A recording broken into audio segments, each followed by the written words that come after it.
next, right? And Scott, right? You know what's so crazy about it, man? Because I looked at the name Scott King, right?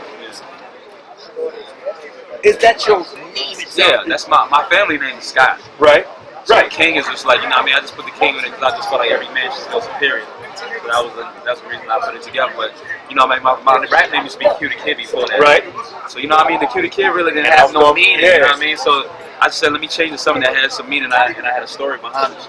Right, and then this is clear. And I was going to rewind that, right? Yeah. When individuals see you now, right now, Q the Kid, it's crazy, right? Because at the time, I was doing the DVDs, heavy, the crack DVDs. Yeah. Hood Life. Oh yeah, you was doing those. Yeah. I put out 25 DVDs, man. You know what I mean? 14-year time frame. But I was at you. You dig what I'm saying? Right. Let's take it from then. You dig what I'm saying? And then show the transition. Right. Not only just the art of the music itself or whatever, but the growth in you. You know what I'm saying? From the name Q the Kid to, where you go, talk to me about it. I mean, Q the Kid. Q the Kid from Flatbush, Brooklyn. Right. You know, I mean, a lot of people get it mixed together. I live in Atlanta. Right. So you think I'm not from Atlanta. And that's what, Brooklyn, New York. So you know what I mean? I was messing with Chris Lighty at the time back in the days. A lot of people don't even know that. Like me and Chris, like family. Right. He was basically going to try to help manage the situation. Right. So you know what I mean? I started messing with Jermaine Dupree. But I went to Atlanta. I did the Drumline soundtrack. Right. So I went to the Drumline movie. And I was messing with Jermaine, and then Jermaine came to with this situation with Procter & Gamble. Right. Where it was like a $10 million deal. So you know what I mean? He told me about the situation. He was like, yo, you want to get on it? And I was like, oh, it's like no artist would have denied the situation. Right. He had $10 million marketing, so you couldn't knock that. So we went to Def Jam, and that's when it started with the Q the Kid situation. We got up there, and then a lot of situations just went downhill. Right. With some other stuff. But Q, and I asked that because because everything is so viral based, the name was out there. Right. You constantly see a pic, you know what I mean? You see this, you see the video, you get sort of a brief synopsis of who you are. You know what I'm saying? Of course, a lot of it may be tainted because we're thinking you ATL based, you know what I'm saying? So you give us that. You there, right? You get that feel, you like, When it started dropping, where did you go? Where did you go personally as an artist? Like the frustration. Oh nah. I mean, at the end of the day, you gotta understand, like, being an artist that being in the industry, I know how the game goes. Right. So it really didn't bother me. Like most artists probably would have just like, you know what, fuck it, I'm not doing this shit. Right. But I just knew my talent, I knew the work, so I was like, you know what, there's other avenues and there's other ways to take. You know what I mean? I just got my own little lab, got in the studio, and I just started grinding. So you invested in yourself? Right, yeah. I got a studio in my house. I mix and master my own shit. I don't want no help. But did that forge it? Did that tell? Because once again, you get in that situation, you're in limelight, you get a nice piece of change or whatever. Bam! Right. You know what I mean? This happens. Become frustrated. Some dudes go to the streets. Some dudes say, you know what, man, I'm going to go to that 9 to 5. But I want to ask this: do you like it or do you love it? I mean, I love the hip hop. But I don't like the politics aspect of it. Politics is a different ball game because at the end of the day, it's different than how it was back in the day when everybody was coming up. Right. It's like when back in the day, DJs used to love the record. Right. And they're gonna play the record.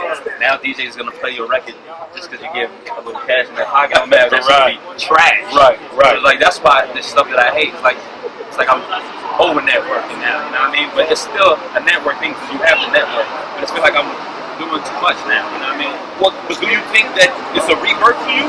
I mean, yeah, it's a rebirth because the whole new Scott King, everything. So it's like, the people that don't know that I was Q the Kid never knew. So now when they hear it, they be like, oh shit, son nice. Right. So not knowing that I've been doing this, you know what I mean? So, but the crazy shit is done, and I'm going to keep it 100. Right. So Benny sends me that, right? So I got a slew of different things going on. So I see Scott King, right? I'm like, yeah, all right, cool. Usually times I freestyle with interviews. So I look at it, Benny with I got him, like, I ain't gonna lie, I'm gonna do it on camera. We brush all right, Benny, I got you. Benny, keep a foot on your neck. Nah, I got this day, Terrell. So boom. So when I see you, I'm cool about it, you know what I mean? Oh shit, that's cute. But then I was a little, a bit reluctant to say. You dig what I'm saying? Until you said it, so I'll play into it or whatever. So now, Scott King. Tell me about Scott King. I mean, Scott King is just, right now I'm working with Drummer Boy. Right. Drummer Boy. So I'm in the studio grinding. And I tell a lot of people, like, my story is me. I try to tell my story in my music. So if you listen to my music, you'll know me without even know me. Right. And I just think that a lot of artists don't do that. And I feel like if you tell people your story, it's a million probably people that's doing the same stuff that you got going on in your life. Right. So I feel like that's what more needs to be out. And that's my story. So it's like, it's another thing that's harder for me because I'm not doing what everybody else doing. Yeah, but check it. What I'm saying is now that you go for this, because it's like a metamorphosis where you go from this. Did you give it massive thought to say I'm gonna relinquish ties with Q the Kid because that became a brand? Right, I know. I mean, it was something that I didn't really want to break away from. But so now at the end of the day, I still coincide myself. Like, Scott King formerly known as Q the Kid. So people don't forget the situation. Right. So I can't just go like, oh, I'm Scott King today, and it's gonna not work. Right. So I try to brand myself with the other name and try to keep it together. Was it a team effort? Because at this current moment, it wasn't a really team. My grandmother had passed away. My grandma was like a big supporter of my whole situation. And my grandmother's last name is Scott. Right. Like, I was like, you know what? She always wanted me to do this, so I might as well carry the name on. This is what she wanted. So that's what I did. That's why I took a break from the situation. After that gym shit, I really just slowed down because I was like, it's like it was so much going on. I had a kid at the time. My grandmother passed away. Right. And it was like, so I just didn't want to have the name no more because I just felt like it was politics with the name. Right. Every time I would go to situations like da-da-da-da, they'd be like, oh, yo, you the one that was with Christian. Yo, what happened? Right. I just wanted to branch away and start over and just do my own thing. Something new. Something fresh. But the crazy thing is, so now it's not as if it's not as if 5 years went by. It was just a few years. From then to now, has it changed tremendously?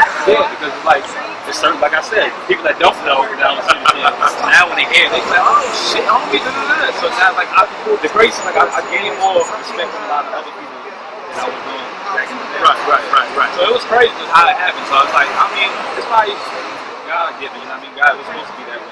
Right. So I just can't. I just let it be. Are you looking for a label? Are you looking for a label situation, or are you looking to go independent? I'd rather go independent because I just feel like, at the end of the day, the label situation right now ain't even that. Right, where it used to be. Right. And everybody nowadays is doing it independent. Right. You could do it independent and then get you a distribution deal as long as you build up the buzz. Right. So that's the best way to do it, I think. As far as going to a label as an artist, I can't do that. Right. I gotta go as my company, King's Council / Def Jam / Atlantic. And that's what a lot of artists are like. Don't try to put yourself on the label as just an artist. Right. You have to be an entity on that. Right. So that's how I'm moving. So a lot of what you acquired was the business aspect of it. You know what I'm saying? So that transition was a great. Yeah, I was big on a lot of stuff. Like, I always wanted to know what my budget was on. Of course. They was tripping me. Like, when they spit, I was like, what was that for? Like, I remember one day they had me in a cab, like, just going around Brooklyn, $100 an hour, and I'm like, yo, I don't need that. I said, go get me a rental. Right. So I went and got me a rental. They had me in a hotel for days. It was $8,000 in bills. You know what I mean? I went and got me a corporate apartment. But that's stuff that artists wouldn't think about. Of course. And that's what you got to look at it because that money, you got to remember, you have to recoup that bread. Yeah, but I don't know. So when you in that negative, that red, that's just gonna be on your name for the rest of your life. And the crazy thing about it is that you caught sort of the tail end of the distribution and allocation of money. You know what I'm saying? With a lot of artists that are coming in the game right now, they're not getting that. Yeah. So you were able to say, you know what, I'm gonna soak up G. I'm not gonna take advantage of it because I realize that if I don't pop, Yeah. you know what I mean? I'm in a situation. Right. That's what you gotta think about. You gotta think about the market. This shit could come and it could go. And that's my situation, how I think about it. Right. Like this shit could come and go just like it did with this situation. Right. So you know what I mean? I was able to stack up this little bread and put it to the side because I was never into. With that situation, I could have went and bought me a Bentley. Yeah. I had money. So you know what I mean? I could have went and did that, but I went and bought me a little car that I know I can pay for. Yeah. So at the end of the day, like, you know what I mean? I had it looked good, put some rims on it. Yeah, you was good. Right. So, you know what I mean? I was still reasonable in the aspect of doing what I do. Right. You know what I'm saying? I was able to buy because I was doing a lot of real estate for a minute, so I was buying houses in Atlanta. There you go. Trying to flip them. Yeah. You taught it to make sense. Right. Actually. You taught it to make sense, man. In closing, man, what is it that you want the world to know, man? I mean, I just want the world to know. I mean, it's out there. Never give up on your dream. Because I mean, I could have gave up on my dream a couple of years ago with that whole situation. So never give up on your dreams.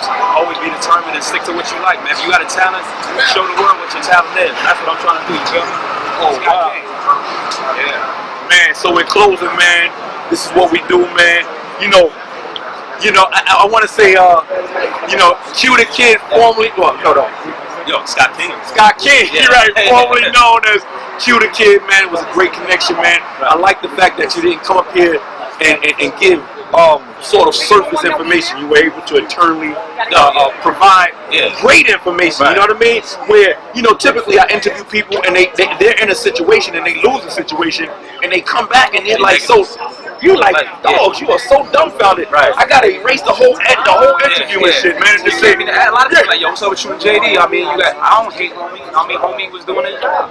He gave me an opportunity. I can't. What's your most popular social media site? My Instagram and my Twitter, which is what? At Real Scott King, both of them at Real Scott King. Yeah. Appreciate you, baby. I appreciate it, man. We gonna make it happen. She gonna make sure that